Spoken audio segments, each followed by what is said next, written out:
When you go cruising, your dinghy is kind of like the family car. But unlike a car, it's not quite so simple as deciding on what you want based on color and brand. No, when you're choosing a dinghy for cruising, there are a lot of things that you ought to consider, and it's worth taking your time to do so. Hi, I'm Nika Waters, and welcome to the Boat Galley Podcast. Today I'm talking about our recent new dinghy purchase and sharing some questions that you might want to think about as you are trying to figure out what dinghy is right for you. Today's episode of the Boat Galley Podcast is sponsored by fastseas.com. That's FASTSEAS.com. Plan your next passage using FastSeas. Whether you're after speed or comfort, FastSeas will find the optimum route to your destination. FastSeas, making weather routing simple. Use coupon code GALLEY2018 for an exclusive 10% discount. The dinghy question, when you're talking about getting one from your boat, that's another one of these decisions that's just filled with all kinds of compromises. Because, let's face it, there is no perfect dinghy. In a perfect world, you'd have a huge dinghy that was also super light and could have a sailing rig and could fit as many people as you wanted, but also then shrink down to the right size to be able to put it on your boat for passages. It would be simple to handle, cost nothing, last forever. Well, as you might imagine, such a perfect dinghy does not exist. So how do you decide what sorts of things are important to you when you are deciding on a dinghy? We recently replaced the dinghy for Calypso. We went from a 320 AB fiberglass rib, and we have just purchased a Hypalon 310 roll-up from Achilles. What are some things that might be good to consider as you're deciding on the dinghy for your boat? Now, if your boat comes with a dinghy, then that's probably the one that you're going to stick with. But if you're in the position of looking to buy a new one, or you're in the process of upgrading yours, here are some things that you might want to think about. Number one is, how will you use it? Are you going to be mostly going from marina to marina, and your dinghy will be used solely for exploring? Are you planning on anchoring out far, far from the madding crowd, and you want to have something that's going to take you long, long distances? Maybe you like to go spearfishing or snorkeling, and you need a dinghy that's easy to get in and out of. Maybe you have a family of 6, and you need to have a really large dinghy to be able to take everybody with you wherever you want to. Thinking about what it is that you are going to use that dinghy for, other than just the basic, I'm going from my boat to the shore, that can help inform what kind of dinghy you're looking for. If you are somebody who wants to make sure that they get in their rowing exercise, or they're not going to use any fuel, well then probably you're looking at some kind of a hard dinghy that has a sailing rig and rows very well. Although there are some inflatable options out there that do come with a sailing rig. But look at what you want to use that dinghy for, and that will help you get down the road of what kind of a dinghy you're looking at. The second thing you may want to think about is the fact that every dinghy is actually not just a dinghy, but it's a dinghy system. And so thinking about not just the dinghy as boat, but you also need some way to propel it. Are you going to be dealing with a motor? Are you looking at oars? Are you looking at a sailing rig? Are you looking at some combination of all of those? The system that you put together for your dinghy is also something you definitely need to take into consideration. If you have an outboard motor on hand already, you want to make sure that it'll fit the dinghy that you buy. If you know that you want to go super fast and you have a dinghy that's small, you will not be able to get a huge monster outboard because the dinghy won't support it. So think about the dinghy system as a whole. That will also have an effect on the budget that will go into getting this dinghy ready to go.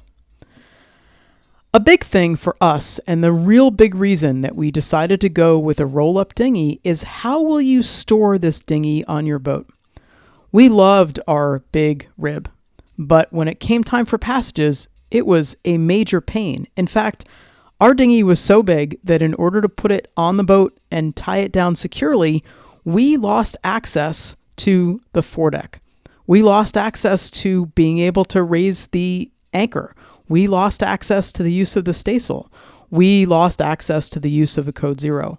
And with the longer passages that we have in mind, not being able to access those sails, that's a no-go. That's a non-starter for us because we need to be able to have all the sail area available to us and all the sail flexibility that's available to us for those passages. Think about where you will store your dinghy on your boat. If you have davits, great. If you have a great place to stash it and you've got a huge foredeck and you want to pick it up and put it on your foredeck, then that's also great. But thinking about how you will actually carry your dinghy with you, maybe you're going to be coastal cruising and in areas where you feel like you can tow it all the time. Absolutely, that's fine.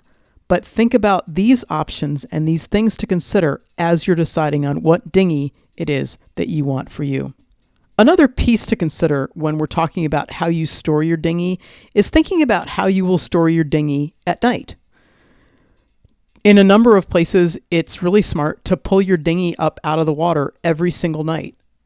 Usually it's a matter of there's just too much growth. You want to make sure that you give your dinghy as little time to accumulate growth as possible, and so that will mean taking it out of the water every night. How are you going to do that? Do you have a good way to haul it up? Can it go pull up alongside the boat, or are you needing davits? Are you needing to pull it out and put it on the deck every night? That's something else to consider, is how you're going to store that dinghy, even when you're not talking about passages, but just at nighttime. You may have some other special considerations, some of which I've touched on already. Let's say you have a very large crew, or you know that you are always going to be having visitors on board, and you want to make sure that you can take that dinghy and plane or sail or whatever with lots and lots of people.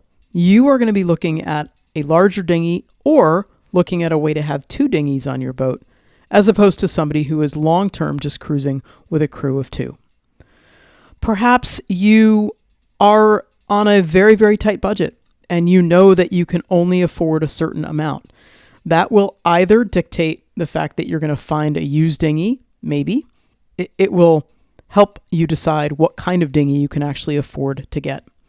One of the things that we were looking at was, do we just go with a smaller rib, a smaller aluminum rib than the 320 fiberglass one that we have?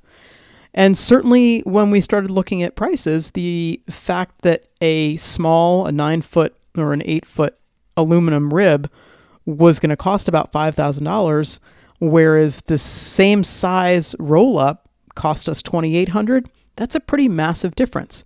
Now, let's see, if in 5 years we have to replace that roll-up, it's not going to look like particularly great economy, but those are things to think about and consider as you are choosing what dinghy you want.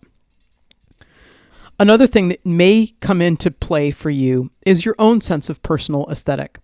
Certainly the boat that we sail is a traditional boat, and there are people who believe that the only dinghy that we should have with this very traditional looking boat is a very traditional looking wooden or fiberglass dinghy. They're shocked that we are pretty big proponents of inflatables, whether they're ribs or these roll-ups. The sense of aesthetic that matters so much to us with a boat matters a little bit less to us with a dinghy, but it may matter precisely to you. If it is that way, make sure you take that into account. We fully admit that our choice of a roll-up is not one that a lot of people are making these days, and it might be helpful to understand what went into that decision for us. First of all, thinking about how we want to use the dinghy. We love to snorkel and spearfish, so we needed a boat that we could get out of and in and out of very easily. So that to us really meant an inflatable. We also know that we love to use our dinghy for going long distances. We like to anchor out and then go explore, either in the local bays or up rivers or in creeks that you can't really get to with a mothership. And sometimes we just want to take the dinghy and go farther afield. Maybe we want to go around the island to a place that gets us closer to a great hiking trail. And so a dinghy that we can plane with the two of us is something that's very important for us. We also know darn well that we have long passages in our future, and being able to store the dinghy in a secure place that still gives us access to the foredeck and all the sails that we need to use, that was a no-brainer when we were thinking about what we were going to upgrade this dinghy to. We store it on deck. We tow it often when we're doing small day hops or coastal cruising, but we do want to be able to pick it up and store it on the deck. At night, we haul it out, and we haul it out of the water and up alongside, and so we're always kind of at anchor. We're always a little bit on a tilt, but being able to do that was something that is very important to us. We like to keep as little growth happening on the bottom of the dinghy as we can. And frankly, we are now just two of us. We're not the 4 people that we were, 4 people and a couple of dogs that we have been for so many years. And so having a smaller dinghy was something that we were okay with. Dinghies are intensely personal and a decision that really involves a lot of compromise. Take the time to spend time thinking about what it is that you particularly want in a dinghy. And yeah, I would still say get the biggest dinghy that you can that fits on your boat, but think about all those other criteria when you're deciding what biggest and fits means to you. I can't wait to share an anchorage with you when we just use our dinghy to get together, whether it's on your boat or ours or on the beach somewhere. Thank you so much for listening to the Boat Galley podcast. We love hearing from our listeners. We love it when you share us with your friends. And we love it when you don't forget to subscribe in your favorite podcast app. There are 2 of these that come out every single week. Have the most spectacular one.